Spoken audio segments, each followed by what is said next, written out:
Olá, amigos. Os clubes de futebol brasileiros, sabidamente, são grandes devedores. Estão com problemas de inadimplência com impostos, salários, fornecedores e outros tantos credores. Um documento divulgado pelas consultorias Galápagos Capital e Outfield, chamado de Relatório Convocados, traz os números compilados do último exercício fiscal dos clubes. E eles são assustadores. A soma das dívidas dos 20 principais clubes do Brasil se aproxima de 12 bilhões de reais. Corinthians deve 1 bilhão 894 milhões, quase 2. Botafogo, 1 bilhão e 300 milhões.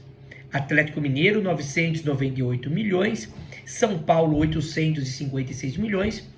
Cruzeiro 811, Fluminense 736, Red Bull Bragantino 696, Vasco 696 também, Inter de Porto Alegre 650, Santos 548, Atlético Paranaense 492, Palmeiras 466, Grêmio 441, Flamengo 391 e Bahia 366 milhões.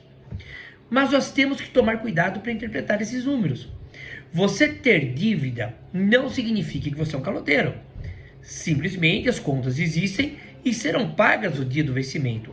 Em tese, né? Se não pagar, aí sim é caloteiro.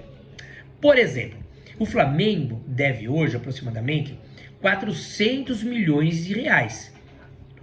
Tudo a vencer. E as receitas do Mengão ultrapassam 1 bi. Então ele não tem problema. O Bahia pertence ao Citigroup, não tem isso. O Bragantino, Red Bull Bragantino, ele tem contas a pagar, mas todas em dias e consegue quitar suas pendências sem problema nenhum. Por quê? Bahia, Red Bull Bragantino e outros clubes e empresas com investimentos se tornam superavitários. Os problemas residem nos clubes associativos que, na sua maioria, são deficitários. Como exemplo, São Paulo e Corinthians. Eles têm saldos devedores assustadores e não conseguem a tempos fechar suas contas no azul. E por que isso acontece? Por causa de vários fatores que se resumem a má gestão e gasto ruim do dinheiro. Já repararam os valores absurdos pagos a determinados atletas que não entregam em campo aquilo que recebem? Alguns nem titulares são, outros contratados a peso de ouro por empréstimos de agentes. Isso traz um outro problema: os juros cobrados por empresários, entre aspas, agiotas. É só dar uma olhada no balanço dos clubes. Se verifique quanto empresário de jogador emprestando dinheiro para clube. Uma loucura isso daí. Deveria ser o contrário. Será que os gestores dos clubes de futebol administram as suas empresas da mesma forma que o fazem na gestão das agremiações esportivas? Eu acho que não. Isso tem uma resposta fácil.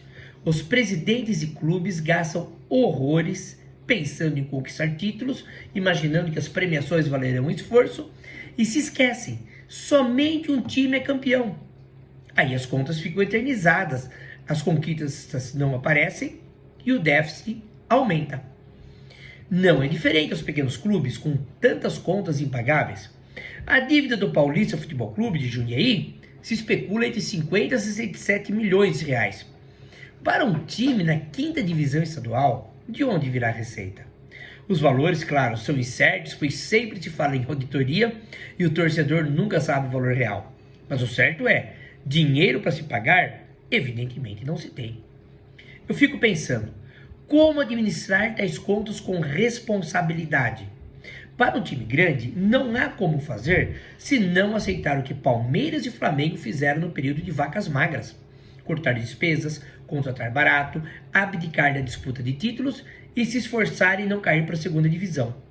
E com uma gestão financeira responsável, hoje estão entre os clubes mais saneados financeiramente do continente. O trabalho é árduo para os gestores esportivos, mas é necessário para a saúde do futebol brasileiro. Até mais!